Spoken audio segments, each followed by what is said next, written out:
Hi, I'm Amy. Securiosity is an idea that was born in the breakfast line of the Hackathon breakfast line yesterday morning. Lucy and I were talking about how challenging it is to keep on top of best practices for secure internet behavior, and especially to help people in our lives do the same. We formed a diverse team of coders, designers, and testers. I'm going to introduce you. We have Lucy, Leslie, Dakota, Natasha, Susan, Elise, and Amanda.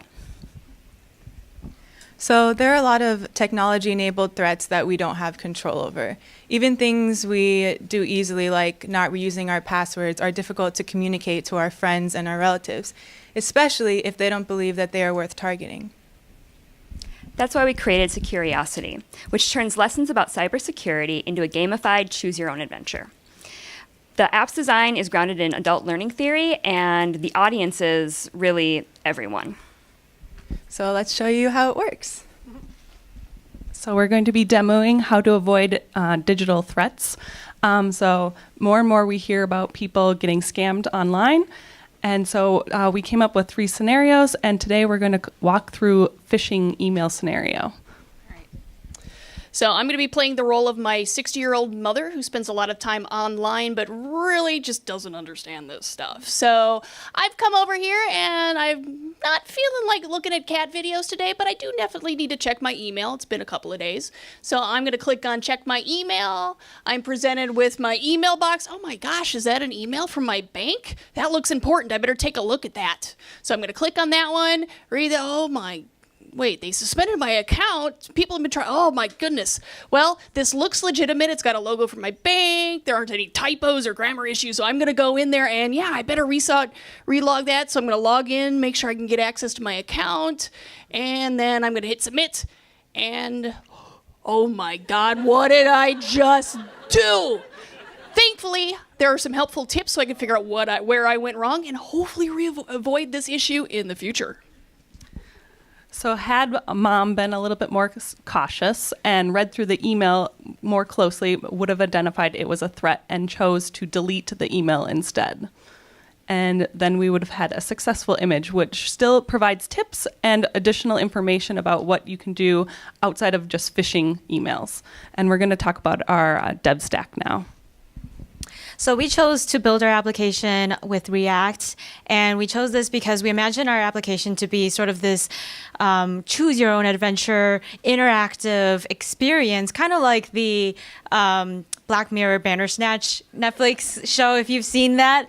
And so that requires a lot of views, a lot of state changes, a lot of animations. And so we thought maybe React would be really good for that. And also, none of us has much experience with the React, so we thought it'd be a really good learning experience as well.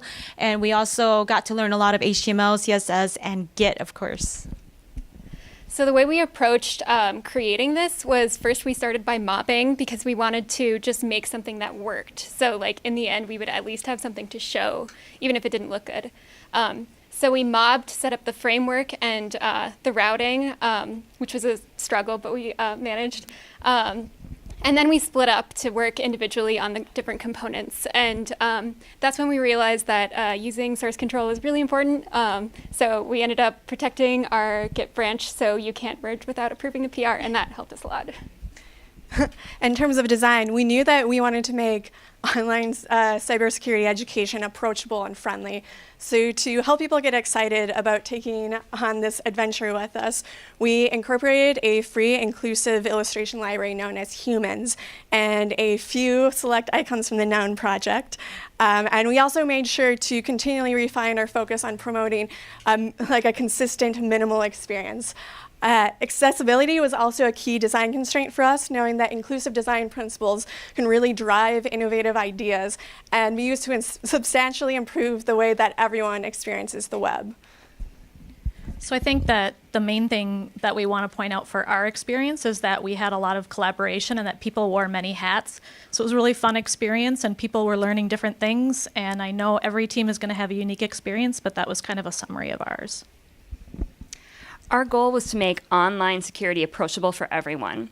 Because when I think about the people that are important to me, I could download virus protection software on my mom's computer, but in reality, one of the biggest threats might be her own behavior. Securiosity is here to help you learn how to solve that problem. 5 minutes. Thank you so much.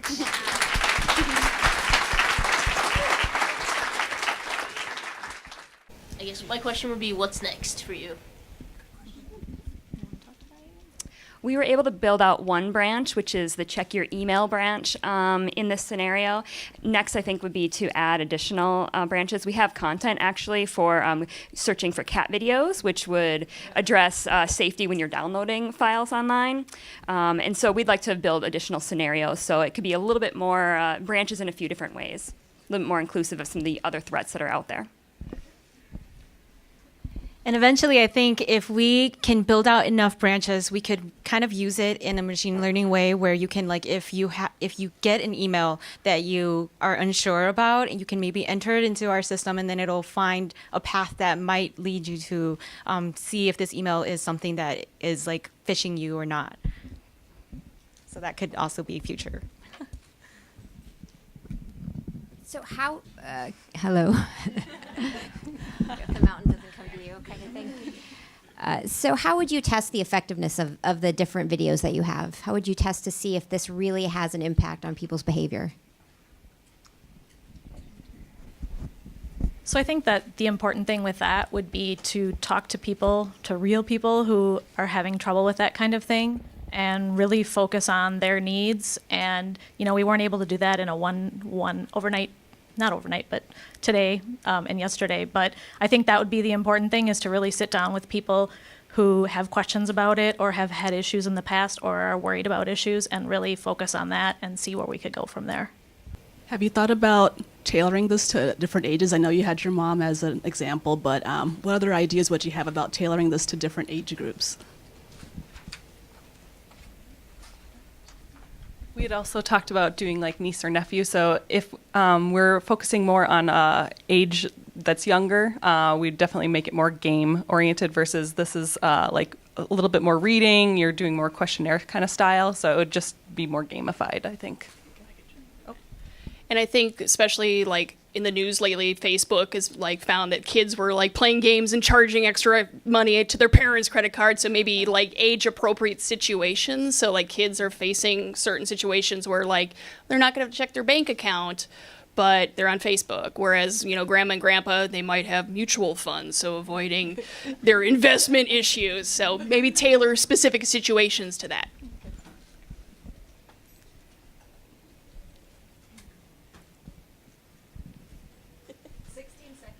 All right. Any more questions? We all set? All right. Thank you so much, Team Securiosity.